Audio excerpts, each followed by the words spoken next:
Hegseth drinking allegations and South Korean martial law chaos, morning rundown. Hegseth's drinking while working for Fox News was concerning, some former colleagues said. Impeachment efforts are underway for South Korea's president after he declared martial law. And a new study shows how women benefit from even short bursts of activity. Here's what to know today. Hegseth's drinking worried colleagues at Fox News, sources say. Hegseth, President-elect Donald Trump's pick for defense secretary, drank in ways that were concerning to his colleagues, according to 10 former and current Fox News employees. The revelations come as uncertainty grows about whether the Senate will confirm him. Current and former Fox News employees say Hegseth's drinking raised concerns. 325 The allegations include, 2 people saying that on more than a dozen occasions during Hegseth's time as co-host of Fox and Friends Weekend, they smelled alcohol on him before he went on air. 1 current and 2 former Fox employees saying they felt like they needed to babysit Hegseth because of his drinking and late nights. 3 current employees saying Hegseth's drinking remained a concern up until Trump announced him as his choice to run the Pentagon, at which point Hegseth left Fox. None of the sources could recall an instance when Hegseth missed a scheduled appearance because he'd been drinking. A Trump transition team spokesperson called the allegations completely unfounded and false. The former colleague's descriptions of Hegseth's behavior while he was employed at Fox News raise questions about his ability to carry out the round-the-clock duties involved in managing the Pentagon and its 3 million civilian and military employees.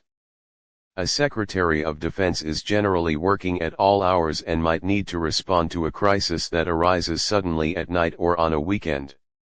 Last weekend, The New Yorker detailed concerns about Hegseth's drinking at 2 jobs he held at nonprofit veterans groups before he joined Fox. Hegseth was also the subject of a sexual assault investigation in California in 2017. Hegseth's Senate confirmation appears to be in peril as Republicans grow increasingly concerned about the allegations. As many as 6 Senate Republicans, perhaps more, are currently not comfortable supporting Hegseth's bid to lead the Pentagon, 3 GOP sources said. Given Republicans' slim Senate majority in the next Congress, Hegseth can afford to lose only 3 GOP votes, assuming all Democrats vote against him. Read the full story here. Read more Trump transition and politics coverage. Chad Chronister, Trump's selection to lead the DEA, has withdrawn from consideration, citing the gravity of the post and dedication to his ongoing work as sheriff of Hillsborough County, Florida. None of Trump's children will have roles in his next administration, according to sources familiar with the family dynamic. But they will remain influential in his orbit. Trump's lawyers asked for his hush money case to be dismissed, citing President Joe Biden's pardon of Hunter Biden.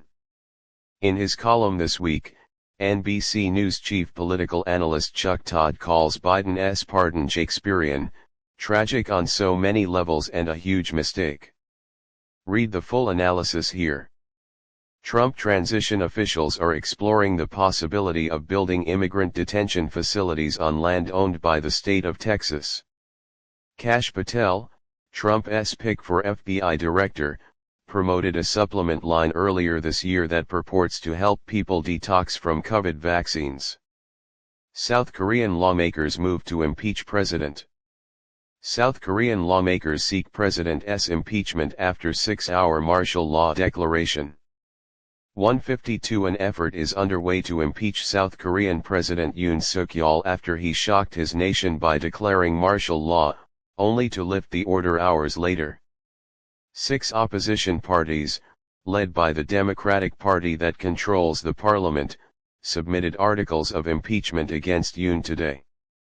The party will also start impeachment proceedings against the country's defense minister and interior minister.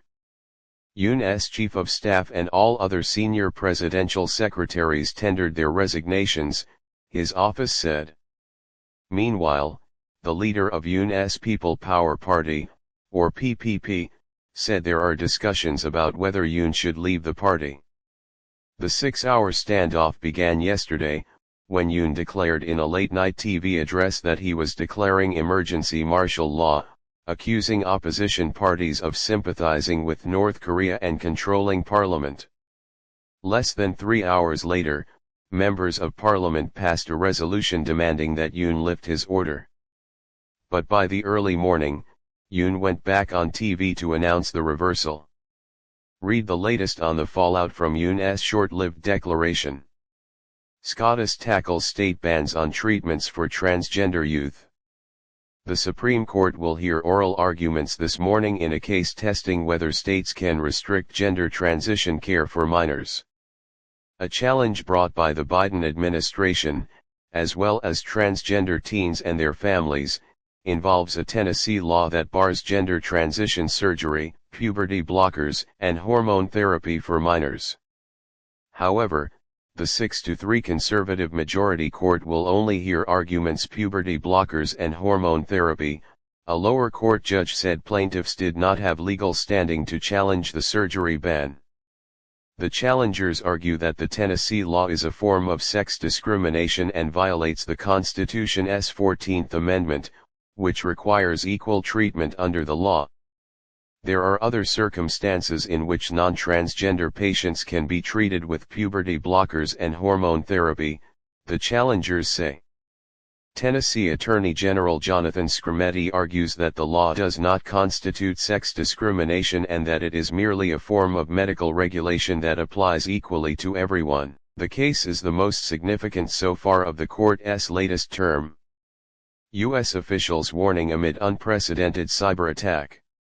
An unprecedented cyber attack on telecommunications companies such as AT&T and Verizon by China has not been fully remediated, U.S. officials said in an update yesterday, nearly 2 months after the hack was first reported. Instead, officials recommended that Americans use encrypted messaging apps to minimize the chances of foreign hackers intercepting their communications.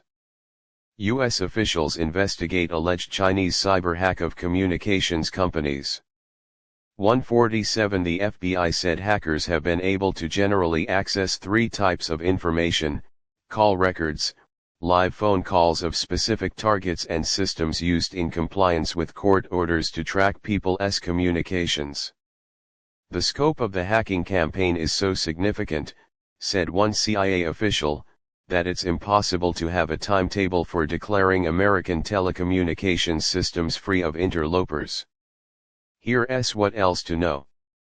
Read all about it. In a head-to-head clinical trial of 2 popular weight loss drugs, people who took Eli Lilly's Zepbound lost more weight than those who took Novo Nordisk's Wegovy. The sister of Hana Kobayashi said her family is confused and frustrated at the Los Angeles Police Department's conclusion in the case of the missing 30-year-old. An Indian-American man is speaking out about a woman's racist harassment toward his family on a United Airlines bus. This has been the season of second or third chances for NFL quarterbacks. Just look at Bryce Young and Baker Mayfield. Staff pick: a few short bursts of daily activity goes a long way. Anonymous shadows on the wall. Brazil 2 Getty Images. If you're looking to start a new exercise routine, the weeks between Thanksgiving and Christmas may not be the best time. But the good news is that even short bursts of activity can have big benefits for your health. There's a growing body of research showing that even a small amount of physical activity, think carrying the groceries inside or going up a flight of stairs, can add up, especially for people who don't regularly exercise. The latest study finds women in particular can nearly halve their risk of major heart problems by adding just under 3.5 minutes of activity throughout the day. Sarah G. Miller, health editor. NBC Select, online shopping, simplified. NBC Select's 12 days of deals starts today. Each day, the team will drop a new, exclusive discount on your favorite brands and products, a virtual advent calendar of sorts. Expect deals on self-care items, pet accessories, bedding, kitchenware, and more. You can check out today's deal here and sign up for the selection newsletter to get each day's deal sent directly to your inbox. Happy shopping!